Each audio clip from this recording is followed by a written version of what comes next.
informations bien fouillées concernant tous les domaines de la vie du pays. Le magazine Humura Burundi est diffusé sur le web via le site de la RPA www.rpa.bi. Humura Burundi.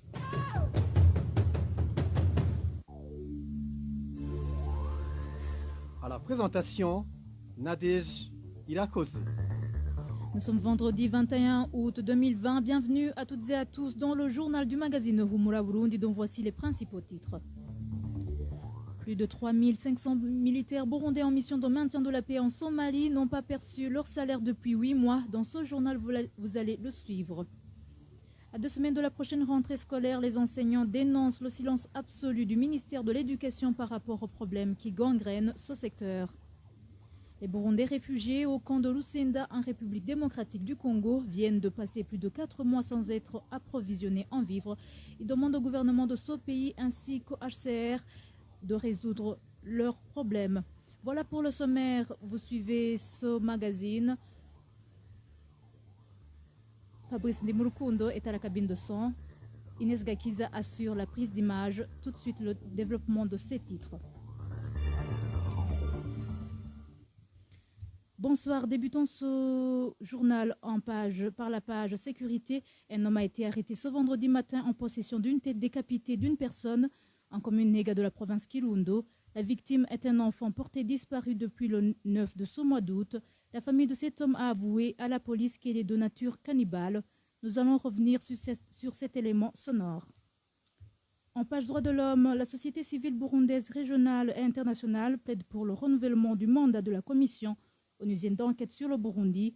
Malgré le changement de pouvoir au Burundi, ces défenseurs des droits de l'homme trouvent que la situation demeure préoccupante, d'où la tension qu'il faut maintenir sur le Burundi.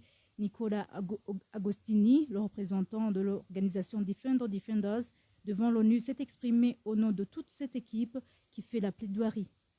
Il y a un groupe de plus de 40 ONG qui plaident pour le renouvellement du mandat de la commission d'enquête et un certain nombre d'arguments sont exposés, notamment le fait que sur le terrain, les violations continuent, l'impunité continue et que malgré les changements politiques récents, en tout cas ces changements ne se sont pas traduits concrètement par des progrès en termes de respect des droits humains. Donc nous plaidons pour le renouvellement du mandat de la commission d'enquête pour 1 an, partant du principe que si des progrès concrets et mesurables sont faits par les autorités burundaises sur le terrain, à un moment donné, peut-être que le mandat de cette commission pourra être discontinué. Ce n'est pas le cas pour l'instant et pour nous, ce serait prématuré de mettre un terme à ce mandat sans observer de progrès concrets sur le terrain et en tout cas d'engagement de la part des nouvelles autorités burundaises en faveur du respect des droits humains et de la coopération avec les mécanismes internationaux et africains de défense des droits de l'homme. Pour Nicolas Agostini, tout autre mécanisme qui pourrait être initié pour aider le Burundi à sortir de la crise qui a éclaté en 2015 ne doit pas provoquer le non-renouvellement du mandat de la dite commission. Le représentant de Defenders devant l'ONU rappelle que la commission est la seule chargée d'enquêter et de publier la situation des droits de l'homme au Burundi. Tant que donc la situation des droits de l'homme reste précaire, la commission devrait être maintenue. Encore une fois, Nicolas Agostini. L'apport principal de la commission d'enquête, c'est d'enquêter et d'exposer les violations qui sont commises. La commission d'enquête demeure à ce jour le seul mécanisme indépendant qui a pour mandat de documenter les violations qui sont commises au Burundi, y compris sur leur étendue et sur le point de savoir si elles constituent des crimes de droit international, de suivre et de faire rapport publiquement à la communauté internationale sur la situation des droits de l'homme au Burundi. Ce sont des cas qui sont documentés, qui sont exposés, des informations qui sont transmises à différents organes et mécanismes, notamment la Cour pénale internationale qui a ouvert une enquête sur le Burundi. Et il y a une attention qui doit se poursuivre sur le Burundi parce que la situation demeure grave et que même si nous notons quelques signes encourageants avec l'arrivée d'un nouveau président et de nouvelles autorités, il y a aussi des signaux qui sont inquiétants sur la poursuite des violations et en tout cas en termes d'impunité. Aucun des principaux responsables pointés par les différents mécanismes internationaux n'ont été tenus pour responsables devant la justice pour les violations commises. D'autres mécanismes peuvent évidemment intervenir, un dialogue politique peut avoir lieu et le Conseil de sécurité à New York a demandé au secrétaire général de l'ONU d'explorer les voies d'une reprise d'un dialogue avec le Burundi. Mais ces différents efforts ne sont pas contradictoires. Ces efforts politiques peuvent avoir lieu en même temps que la commission d'enquête poursuit son travail. Donc pour l'instant, de notre avis et de l'avis de plus d'une quarantaine d'organisations, il faut renouveler le mandat de la commission d'enquête en offrant au Burundi les moyens d'une autre voie. La commission onusienne d'enquête sur le Burundi a été créée en 2016. Le mois prochain, elle terminera sa 4e année et c'est au cours de ce mois de septembre qu'elle présentera son rapport final de l'année terminée. Ces organisations plaident pour une 5e année d'enquête sur la situation des droits de l'homme au Burundi. Toujours en page droits de l'homme, les 4 journalistes du groupe de presse Iwachu viennent de passer 9 mois et 30 jours à la prison de Bubanza. Le tribunal de grande instance de Bubanza et la cour d'appel de Nahangwa les ont condamnés à un emprisonnement de 2 ans et demi, ainsi qu'au paiement d'une amende d'1 million chacun. Christine Kamikazi, Agnès Ndirubusa, Terence Mozenzi et Gide Halerimana ont été arrêtés dans la commune Musigati de la province Bubanza, alors qu'ils s'y rendaient pour enquêter sur les combats qui opposaient ce jour-là les forces régulières et les rebelles. Ces journalistes ont été condamnés pour tentative impossible de complicité à l'atteinte de la sécurité intérieure de l'État. Les associations des défenseurs des droits humains et des professionnels des médias nationaux et internationaux ne cessent de plaider pour la libération de ces journalistes qui, selon elles, ne sont victimes que de leur métier. Retrouvez les différentes productions de la RPA sur Facebook, YouTube, Twitter et sur www.rpa.bi.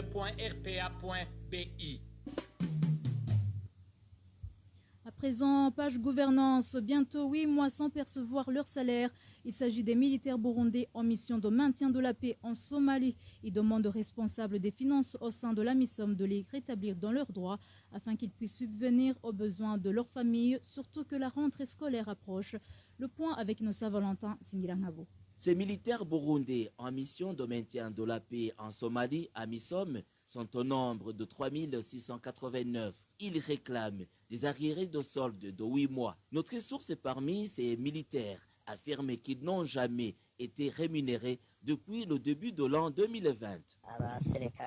Plus de 3600 soldats en mission de maintien de la paix en Somalie sont fatigués de la vie difficile qu'ils mènent. Ils viennent de passer près de 8 mois en Somalie sans être rémunérés. Il n'y a pas de solde depuis le mois de janvier dernier.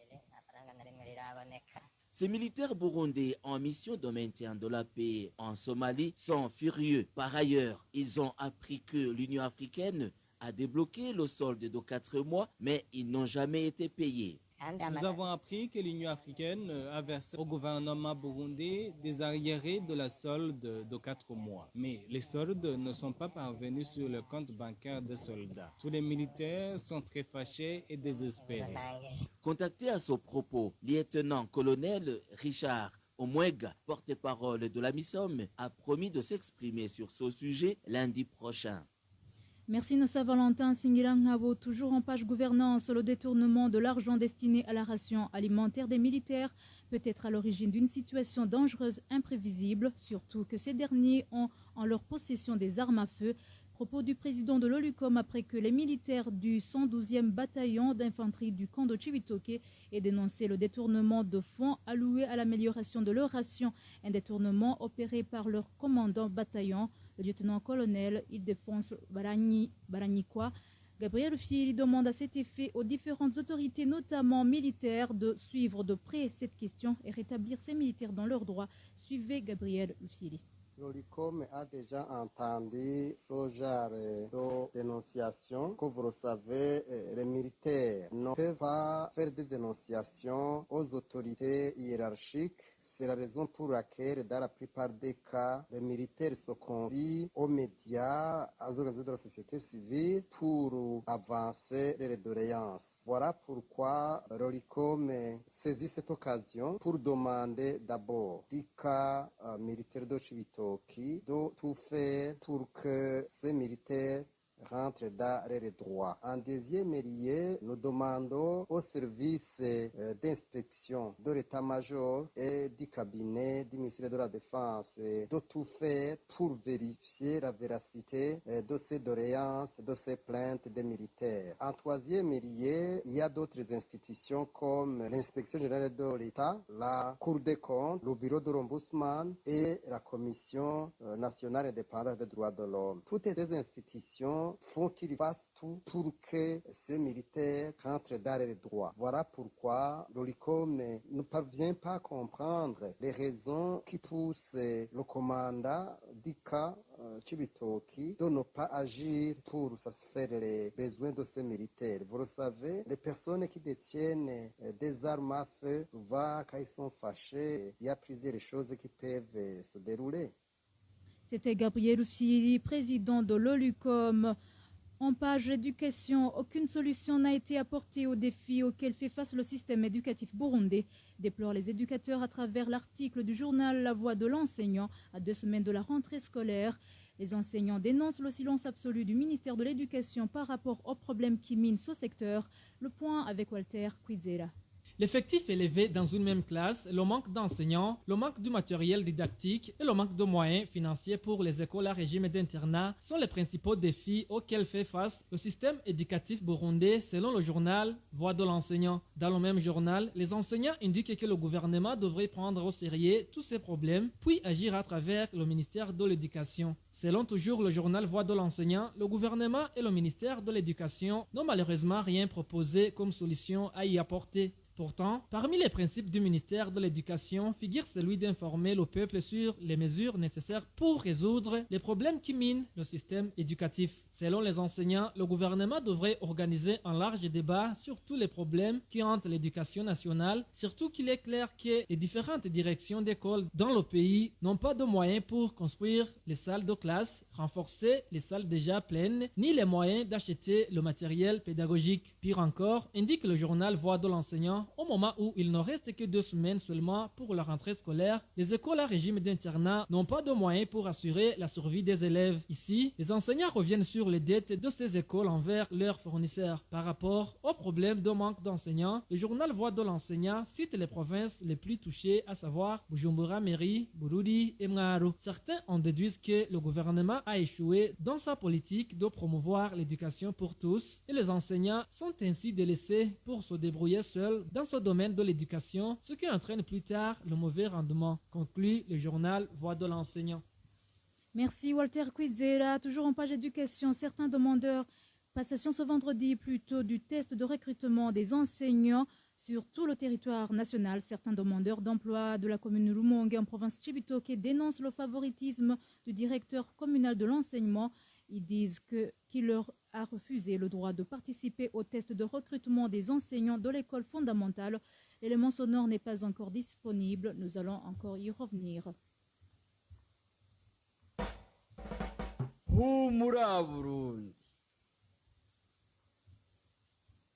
En page réfugiés, les Burundais réfugiés au camp de Lusenda en République démocratique du Congo viennent de passer plus de 4 mois sans être approvisionnés en vivres. Ils disent être inquiets des cartes SIM téléphoniques qui leur ont été offertes pour des fins de la ration alimentaire. Ces cartes SIM comportent des noms qui ne sont pas les leurs, indiquent ces réfugiés. Ils demandent ainsi au HCR de leur venir en aide. Marie-Ange Ilakodze pour plus de détails. 4 mois sans être approvisionnés en vivres, les réfugiés burundais du camp de Lusenda en RDC sont désespérés et ne savent plus sur quel pied danser. Nous venons de passer 4 mois sans être assistés. Actuellement, dans certains ménages, on fait dormir les enfants à coups de fouet. D'autres font cuisiner des cailloux pour les distraire et s'endorment avec un espoir de manger. Dans l'incertitude du lendemain, ces réfugiés indiquent que leurs cartes SIM de téléphone sont inscrites sur d'autres noms alors qu'ils avaient décliné toute leur identification lors d'enregistrement, souligne-t-il. Les téléphones et les cartes SIM distribuées par Vodacom en collaboration avec Sener, PAM et Acer étaient inscrits sur notre identification puisque nous présentions tous nos statuts de réfugiés. Mais quand on vérifie sur les cartes SIM ou si l'argent a été versé, nous constatons qu'il y est enregistré d'autres noms et cette fois-ci des noms congolais. On est allé demander au bureau du CNR et on nous a répondu que la vérification sera effectuée lorsqu'ils auront repris le travail. Rappelons qu'en date du 23 juillet cette année, le porte-parole du PAM en RDC avait annoncé que l'assistance en vivres dans ce camp de réfugiés sera livrée en date du 20 août. Nous avons essayé de joindre Madame Véronique Sainte-Luce, chargée de la communication au sein du PAM, afin qu'elle s'exprime à ce sujet, mais sans succès. Merci Marie-Ange. Irakodze, le HCR ne devrait pas passer outre ses devoirs et tomber dans le piège du gouvernement tanzanien qui consiste à rapatrier de force les réfugiés burundais. Réaction du vice-président de la coalition burundaise des défenseurs des droits humains vivant dans les camps de réfugiés, CBDH Vicar en sigle. Il réagit après que les réfugiés burundais aient été refusés le droit à la ration alimentaire, soi-disant que le stock est vide.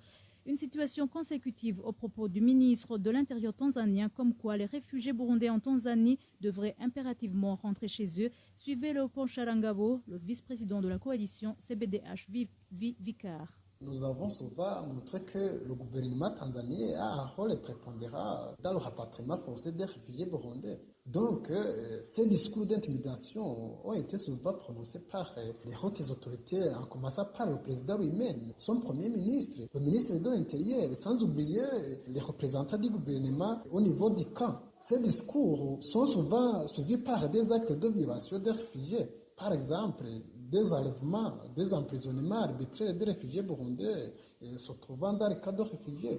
La fermeture des marchés, et voilà une autre stratégie d'affamer les réfugiés burundais pour les contraintes de l'entrée. Plutôt, la Tanzanie aurait aidé au gouvernement burundais de se conduire au dialogue avec les réfugiés, afin que ces derniers rentrent avec une garantie de sécurité.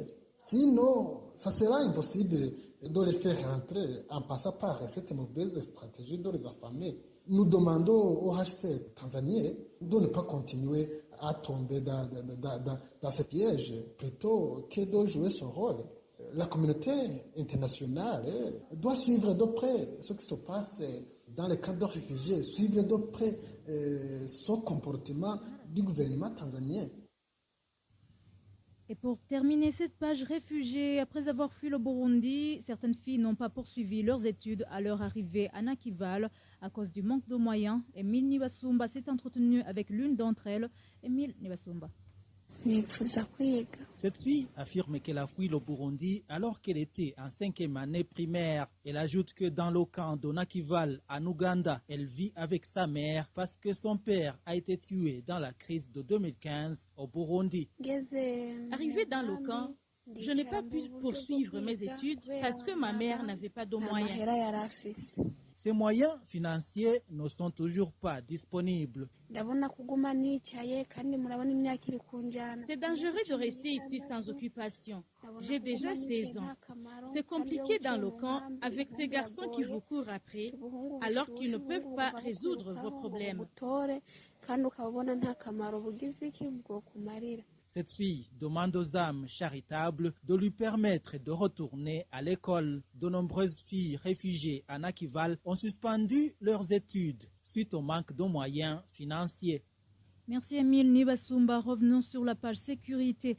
Un homme a été arrêté ce vendredi matin en possession d'une tête décapitée d'une personne en commune Nega de la province Kirundo. La victime est un enfant porté disparu depuis le 9 de ce mois d'août. La famille de cet homme a avoué à la police qu'il est de nature cannibale. Le point avec Hervé Niouhile. Lorsqu'il a été arrêté en couple de tenir la tête coupée d'un enfant sur la colline Kigaga 1 de la commune Nega en province Kirundo, l'enfant Ndaïsaba, qui était âgé de 4 ans, était porté disparu depuis le 9 août dernier, comme le témoigne un voisin. Le 9 courant, un enfant a manqué dans sa famille. La famille a cherché partout. Elle a même fait passer des communiqués dans l'église. Mais sur toute la colline d'Okigaga, l'enfant est resté introuvable. Les parents de cet enfant avaient perdu espoir jusqu'à ce que les chasseurs retrouvent les habits de cet enfant.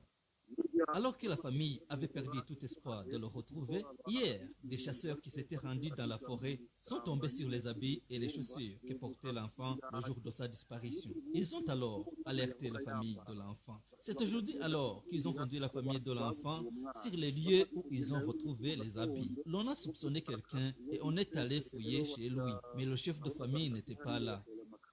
Dans la famille du suspect, ils affirment que ce chef de famille avait l'habitude de leur apporter la chair humaine. Ils affirment avoir déjà consommé la chair de plus de 40 personnes selon cet habitant de la colline Kigaga 1. Pendant la fouille, on est tombé sur la tête de l'enfant qui avait été porté disparu. Ainsi, les enfants nous ont confié que leur père a l'habitude de leur amener de la chair humaine. Sa femme a confirmé ces révélations et déclaré que son mari avait déjà tué et consommé une quarantaine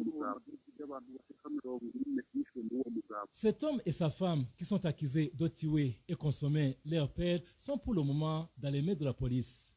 Merci Hervé Niouhile. Et en page politique, Grunché, certains agents de la Commission nationale électorale indépendante qui ont été remplacés pour la supervision des élections des chefs des collines et quartiers. Les informations fournies par les membres de la CENI font état de la corruption qui motiverait le dit remplacement. Le point avec Emmanuel Nyungeko. Ces agents de la CENI qui se lamentent pour avoir été remplacés pour la supervision des élections des chefs de collines et quartiers sont ceux de la commission électorale communale indépendante à Makamba. Ils avaient été recrutés pour la supervision de toutes les élections de 2020, sauf l'un ou l'autre qui se désengage de gré. À leur grande surprise, certains de ces agents se sont vus remplacés alors qu'ils avaient déjà constitué les dossiers pour réaffirmer leur participation aux dernières élections. Je suis parmi les mandataires qui ont suivi le déroulement des élections des conseillers collinaires en commune Makamba et nous avons constaté que nous avons été rayés de la liste des mandataires. Cela s'est passé uniquement dans cette commune Makamba, parmi les 6 communes qui composent la province Makamba. Ce qui est frustrant, c'est que le président de la CECI, Makamba, nous avait demandé de présenter nos dossiers afin de suivre le déroulement des prochaines élections collinaires, comme nous l'avons fait lors des dernières élections. Les mandataires qui avaient suivi les élections au mois de mai ont été sélectionnés pour surveiller les prochaines élections, sauf ceux qui ne veulent plus jouer ce rôle de mandataire. D'après ces agents, Emmanuel Nkunzimana, président de la CECI Makamba, aurait été corrompu pour procéder à leur remplacement. Selon les informations que nous détenons, c'est que les personnes qui nous ont remplacés ont donné un intéressement de 10 000 francs chacun. Nous demandons aux personnes habilitées de nous rétablir dans nos droits, car nous sommes tous des Burundais et vous savez que pour constituer les dossiers, ça demande de moyens financiers, alors que la plupart d'entre nous sommes des chômeurs.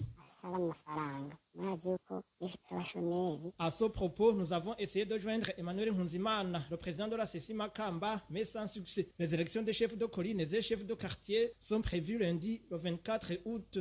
Merci Emmanuel Nyungeko. Dernier dossier de ce journal avec la page éducation. Certains demandeurs d'emploi, plutôt la passation ce vendredi du test de recrutement des enseignants sur tout le territoire national. Certains demandeurs d'emploi de la commune Lugombo en province Cibitoke dénoncent le favoritisme du directeur communal de l'enseignement. Ils disent qu'il leur a refusé le droit de participer au test de recrutement des enseignants de l'école fondamentale. Trésor Nyongabo nous en dit plus. Ces candidats qui se disent lésés sont en grande partie constitués de jeunes finalistes au chômage. Ils vivent tous en commune Lugombo de la province Cibitoke. Ils voulaient postuler comme enseignants dans les écoles fondamentales et post-fondamentales. Mais malheureusement, ils ont tardé à déposer leur candidature, faute d'attestation de résidence, un papier qu'ils ont eu du mal à avoir car leur administrateur leur avait signifié qu'ils n'y avaient pas droit sous prétexte qu'ils n'étaient pas natifs de la dite commune. Selon nos sources, ils finiront par avoir gain de cause. Mais là aussi, le directeur communal de l'enseignement a usé de tous les moyens possibles pour les écarter de cette compétition. Il a commencé par rejeter les dossiers de certains candidats, arguant qu'ils n'étaient pas complets. Il y en a même à qui il a dit que leur diplôme n'était plus valable. Mais après la pression de ses supérieurs, il a réceptionné ces dossiers, mais au lieu de les classer parmi d'autres, il les a emportés à son domicile. Ces jeunes disent ne pas comprendre comment une telle autorité a pu s'arroger le droit de retirer certains dossiers de candidature et les garder chez lui, ce qui laisse croire à ces candidats que c'était une façon de leur soutirer de l'argent, vu que certains des candidats lui ont souvent rendu visite à son domicile. Certains candidats se présentaient à son domicile pour se faire enregistrer. Vous comprenez que ce n'est pas n'importe quel candidat qui peut se rendre chez une telle autorité. Nous pensons qu'il voulait toucher des pots de vin. Après l'affichage des listes des candidats sélectionnés pour participer au test de recrutement, certains jeunes qui lui avaient remis les dossiers ne se sont pas retrouvés sur les listes. Selon toujours notre source, ces jeunes candidats ont porté plainte auprès de la direction provinciale de l'enseignement et ont même porté l'affaire jusqu'au ministère de l'Éducation. Mais tout ce qu'ils ont eu comme réponse, c'était que le problème venait du DCE et non de la Commission nationale de recrutement, d'où il leur a été demandé de patienter jusqu'à l'année suivante. Au niveau du ministère, ils leur ont demandé pourquoi leur dossier était ouvert alors qu'il devrait être déposé sous pli fermé. Les candidats ont répondu que c'est le directeur communal qui en était responsable car c'est lui qui les avait ouverts. Le ministère leur a donc répondu que si la commission de recrutement n'en est pas responsable, ils devront attendre l'année prochaine pour participer au prochain test. Maintenant, nous nous posons beaucoup de questions à propos de notre avenir car la plupart d'entre nous avons passé le même test l'année dernière.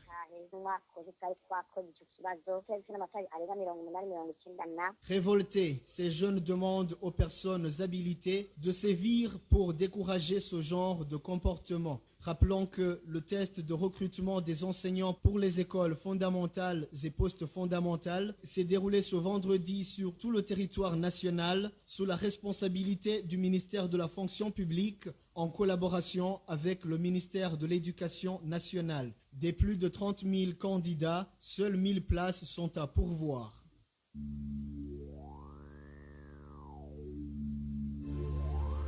Merci Trésor Nyongabo. C'est ici que nous clôturons le journal du magazine Humura Burundi de ce vendredi 21 août 2020. Merci de nous avoir suivis. Merci à l'équipe rédactionnelle ainsi qu'à l'équipe technique. À la présentation, vous étiez avec Nadège Irakodze. Bon week-end à tous.